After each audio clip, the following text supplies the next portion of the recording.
Hello, writers. Welcome to another day of Writers Workshop.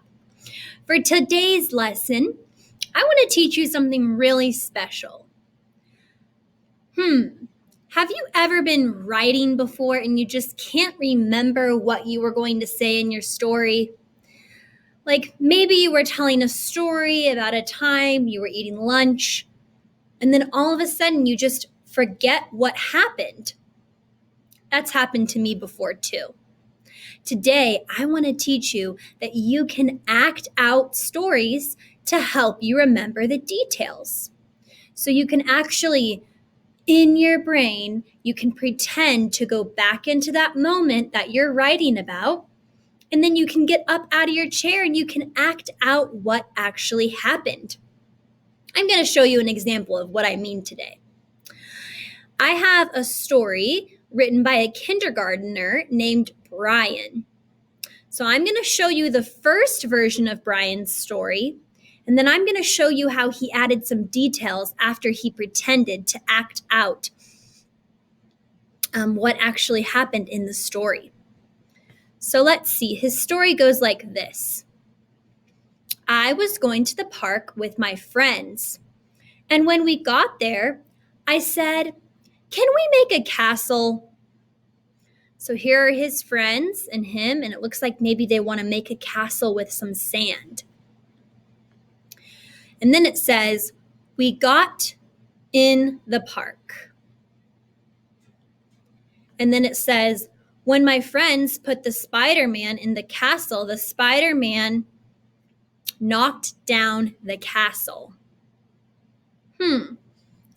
Seems like there might be some missing details in this story because it doesn't look like the writer told us anything about Spider-Man. It just says we got to the park, and then now all of a sudden he's talking about a Spider-Man situation. So, I wonder if we can pretend right now like we're Brian.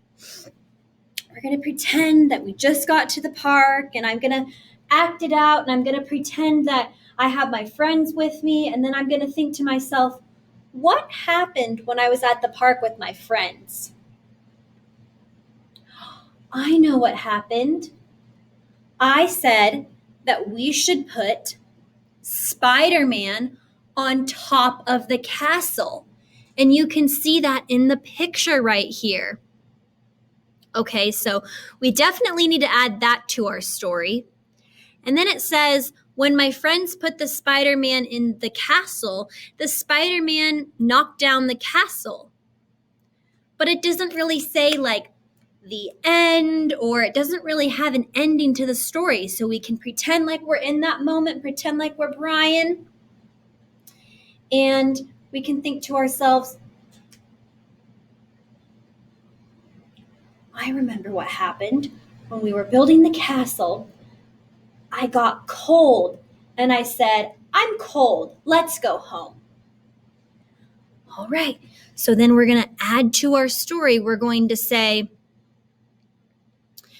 I was going to the park with my friends, and when we got there, I said, let's make a castle. We got in the park and we built a castle. My friends put the Spider-Man in the castle. Look, we added on. We wrote my friends put the Spider-Man on the castle.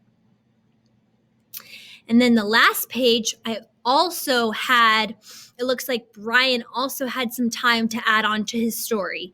He said, when my friends put the Spider-Man in the castle, the Spider-Man knocked down the castle. I said, can we leave? Because I am cold. And we left. So as you can see, one strategy that you can use today is you can use your imagination to go back in time and to act out the story or the moment that you might want to write about today. So that's just one writing strategy that you can practice today if you choose to do so while you're writing your true story.